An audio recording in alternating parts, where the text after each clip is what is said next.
మొంతా తుఫాన్ కారణంగా తీవ్రంగా నష్టపోయిన అంబేద్కర్ కోనసీమ జిల్లాలో ముఖ్యమంత్రి చంద్రబాబు పర్యటించారు.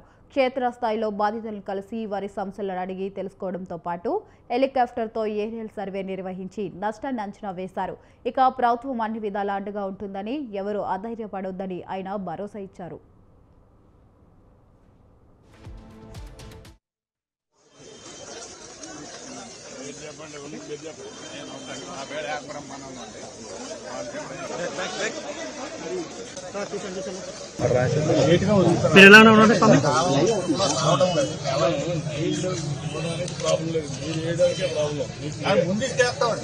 రెడీగా ఉన్నాం. అన్న కూడా మేము ఫోర్స్ చేసాం. అన్న కూడా జరిగిన తప్ప ఏంటంటే మీలో కానీ అగ్రికల్చర్ డిపార్ట్మెంట్, ఇరిగేషన్ డిపార్ట్మెంట్ పర్యటనలో భాగంగా ముఖ్యమంత్రి ముందుగా అల్లవరం మండలం ఓడరేవులో ఏర్పాటు చేసిన పునరావాస కేంద్రాన్ని సందర్శించారు. అక్కడ ఆశ్రయం పొందుతున్న తుఫాను బాధితులతో నేరుగా మాట్లాడి వారి యోగక్షేమాలను విచారించారు. ప్రభుత్వం ప్రకటించిన 3,000 తక్షణ ఆర్థిక సహాయంతో పాటు 25 కేజీల బియ్యం, నిత్యావసర సరుకులు తమకు అందాయని బాధితులు సీఎంకి తెలిపారు. ఇక ఈ సందర్భంగా చంద్రబాబు వారికి ధైర్యం చెప్పారు. ఈ పర్యటన సందర్భంగా చంద్రబాబు తన క్యాన్వే వాహనం నుంచి దిగి ఓ ఇన్నోవా కారులో బాధితులకు మద్దతు తెలిపారు. ఇక నిరాశలకు మారిన వారి వద్దకు వెళ్లేందుకు ఆయన ఫోటోగ్రాఫ్లను కూడా పక్కన పెట్టారు.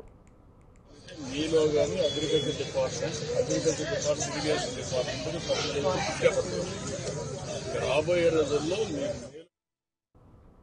ఈ పర్యటన అనంతరం అరగట్లపాలెం, బెండమూరు లంక గ్రామాలకు వెళ్లి నీట ముడిగిన పంట పొలాలను పరిశీలించారు. ఇక పల్లెల్లోకి దిగి దెబ్బతిన్న వరి పంటను పరిశీలించి రైతులతో మాట్లాడారు. తుఫాన్ కారణంగా జరిగిన నష్టం వివరాలను రైతులను ఆయన వివరించారు. ఇక దీనిపై స్పందించిన ముఖ్యమంత్రి వీలైనంత త్వరగా పంట నష్టం అంచనాలు పూర్తి చేసి బాధితులకు నష్టపరిహారం అందేలా చర్యలు తీసుకుంటామని హామీ ఇచ్చారు.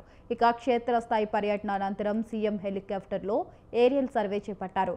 కోనసీమతో పాటు బాపట్ల, కృష్ణా, ఏలూరు జిల్లాల్లో తుఫాను వల్ల జరిగిన పంట నష్టం తీవ్రతను గగనతలం నుంచి పరిశీలించారు. అధికారులు పలు సూచనలు జారీ చేశారు. రాబోయే రోజుల్లో మేలోనే ఇస్తామని మే 15 ఇచ్చినప్పుడు క్రాప్ ఎప్పుడు బాగుండేది. మే 15 ఇచ్చేటప్పుడు క్రాప్ ఎప్పుడు బాగుండేది.